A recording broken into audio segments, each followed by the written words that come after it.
is gorgeous. I feel like I'm in a very safe space. This is incredible. I love this shit. My name is Lydia Popovich, which I know is confusing. Popovich is not a traditional Latino last name, but this is absolutely a traditional Latino face. I get it. It's confusing. And that's because I am a mixed race person. I am Mexican and Russian. Exactly. You hear that? What? I didn't know they made you. Me neither. Me neither. And honestly, to be truthful, like, I don't even know if I'm allowed to be in this country anymore. Like, Mexican and Russian, like, those are the two worst races to be.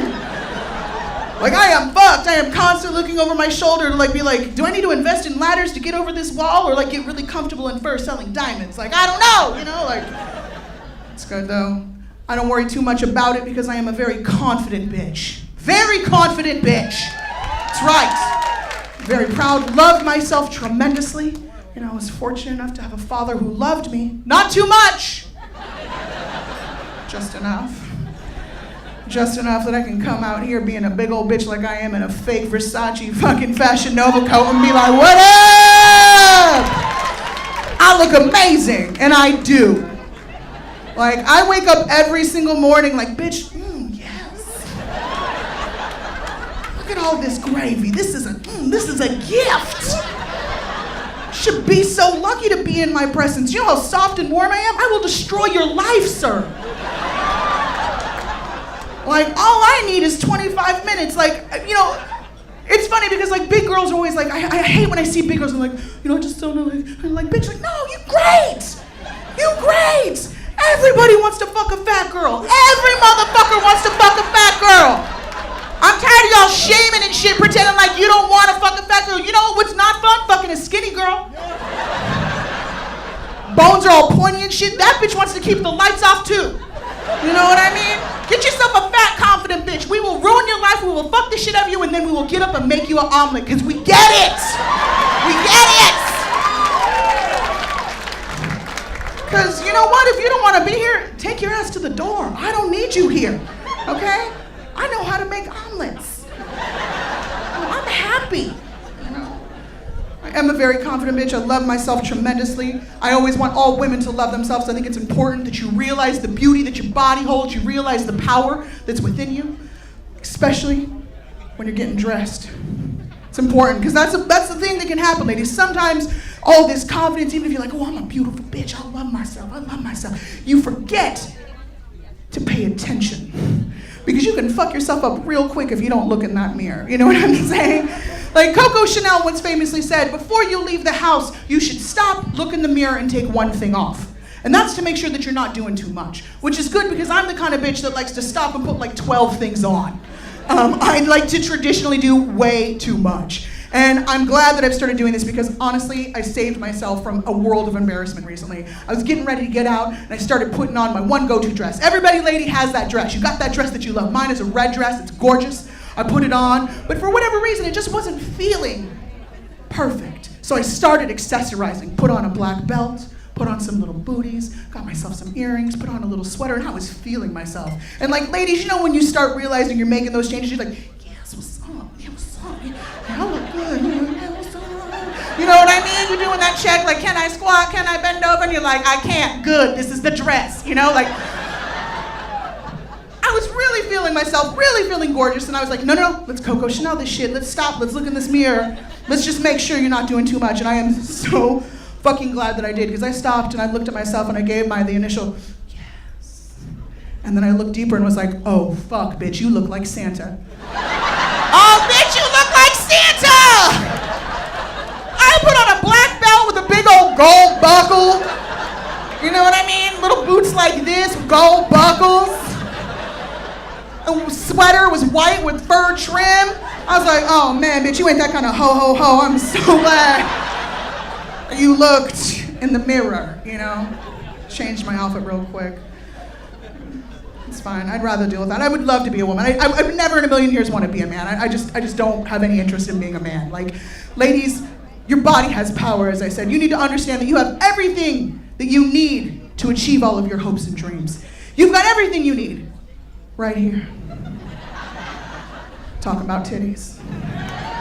I'm serious. Titties make the world go round. I don't care if you got bee stings or big old National Geographic swangers. If you have titties, the world is yours. Like, you need to remember that God gave us titties so that we can get shit done, okay? Like, all you need to do is wag them in a general direction, and men can't even concentrate. They're just like, what happened? What's going on? What'd you say? What'd you do? Okay, like that's all it takes. Like that's it. That's all you need to do. Men can't handle themselves. You know, men don't have an equivalent of that. Men have nothing that yields that same sense of power. Like, let me just put it this way. You've never walked into a bar, seen a single man leaning up, confidently, one arm up, fly unzipped, little ball cleave, you know, all shoved into two fucking small pants, little glitter on top and shit, all confident, like, I look amazing, who's gonna buy me a Corona? Like, nah, man, that's not a thing. Like never in the history of balls has any woman ever seen a pair from across the room and been like, hey, what's up? Let me get at them nuts. No.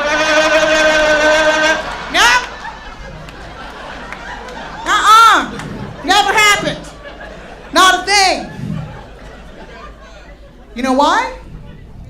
Because balls are fucking gross. They are, they're disgusting. Balls are weird, they don't make any sense. They're all wrinkly and smooth at the same time. They're always a little damp regardless of the situation. Like how did they get elbow skin to stretch like that? Like, what the fuck?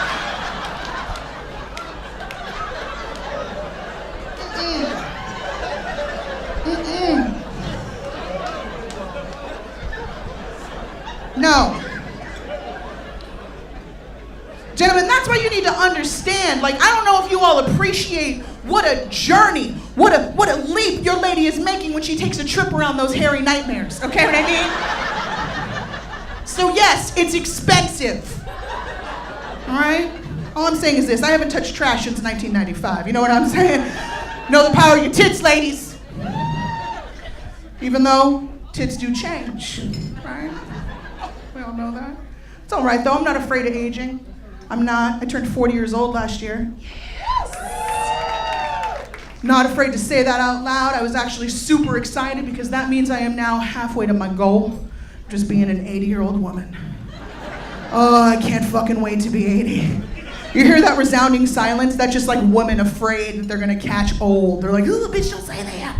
Like, sometimes I see women and they're giving me the look that's like, but what if you end up old and alone? And I'm like, here's hoping. You know, like that's the goal. I want to be old and not responsible for shit. Like nobody is checking for an 80-year-old woman, which means you can live all of your truth or all of your lies, whatever you want. And I've been thinking about my 80s for quite some time, and like I just can't wait to get there because I want to do this shit now. Like I just want to wear caftans every single day. Like if that shit does not have a kimono sleeve, I'm not fucking with it, you know? I want to have the right to leave my house wearing all of my jewelry. All of it. Like every single necklace, just like bangles from wrist to elbow, you know what I'm saying? Like earrings, dripping, just like brooch. Like fucking all of it. I want to look like a weird combination of Mr. T and 2 Chainz. Like that's my goal. You know, I want 2 Chainz to see pictures of 80-year-old me and be like, ooh, I like that brooch, that's a vibe. You know, like, I want that for me. I want to be able to get drunk on gin at 10 in the morning and not have anybody judge me. You know? I want to just like wake up, get my little sippy cup full of gin, just be sauntering around the courtyard of my apartment complex, kimono open. You know? One tit just wagging in the wind. Like it's an accident, but it's not. It's not. Just like having weird conversation with neighbors that they don't want to have, just leaning in, keeping odd eye contact too long, just ending all my stories with, I used to be a dancer, you know, like, I just want to live my truth, you know, so wrong. mentioned I am a Mexican-American person. I largely identify as Mexican-American because I have a Mexican mother and that's how that shit works. Like, not even a Russian father can overthrow a Mexican mother. Like, that is the power of a Latina woman. Like, shit is intense. Like, we are gifted with chanclas that, like, the fucking gift of flight. You know what I mean? Like, that shit can come around a fucking corner and you're like, where did that come from? And you're just like, ah, you know? It's amazing. I love being a Latino person, but there are some times that I don't like being Latino. One of those times is Christmas. Fucking hate being Latino on Christmas. Because I have the same interaction every single year. Every single year, some white lady that I know from some way is like, oh, hi, you're Latino, aren't you? Are you Mexicano? I bet you've got a big family. Are you guys gonna have a nice big traditional family meal? Huh?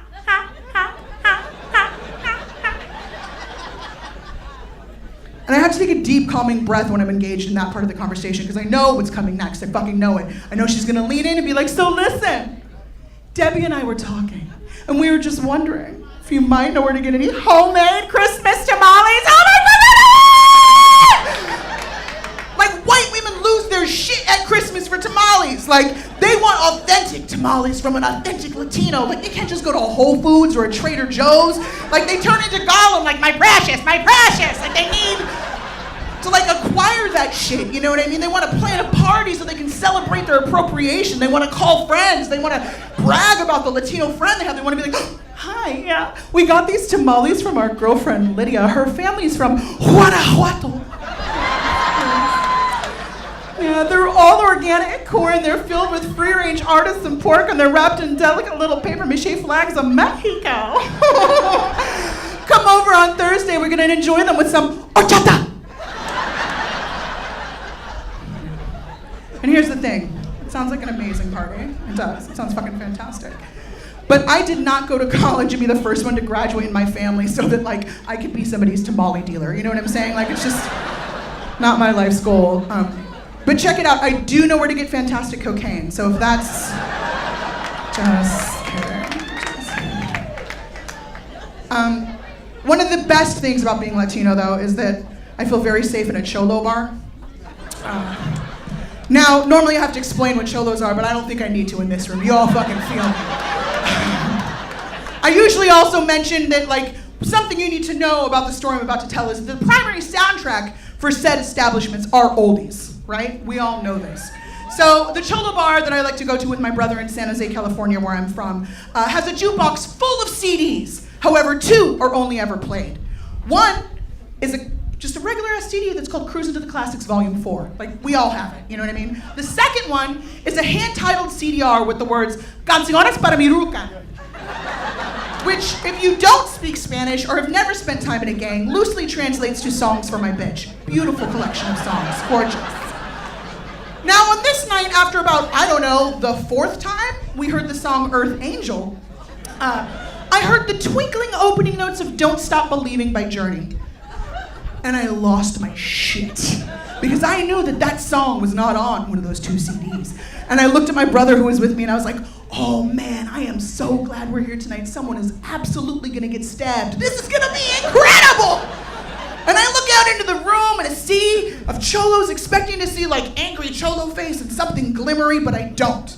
Instead, what I do see is smiling cholos, swaying cholos, little glasses of brandy and tequila being purchased and raised in elation. And at one point, there was a dude who was seated next to us that had a very large neck tattoo that read the word puppet. He stood up and did this.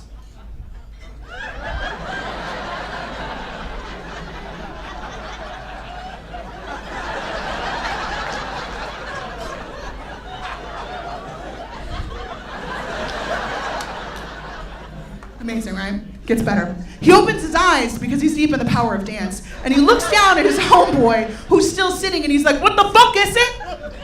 Stand up! Show respect! This song is hell of uplifting, yo!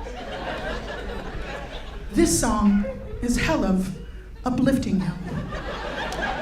I heard a cholo say that with my own ears, saw it with my own eyes. That's how I know God's real. Because not only did I see a cholo dance to Don't Stop Believing, I got to watch him chide a fellow homie for not appreciating the works of Steve Perry. And as a Mexican American, it just filled me with pride, just to see how far we've come as a race, that we now know what white people have known since the 70s. And that is that the music of Journey is hell of uplifting, yo. My name is Lydia Popovich. Thank you so very much. Let's bring back up your house.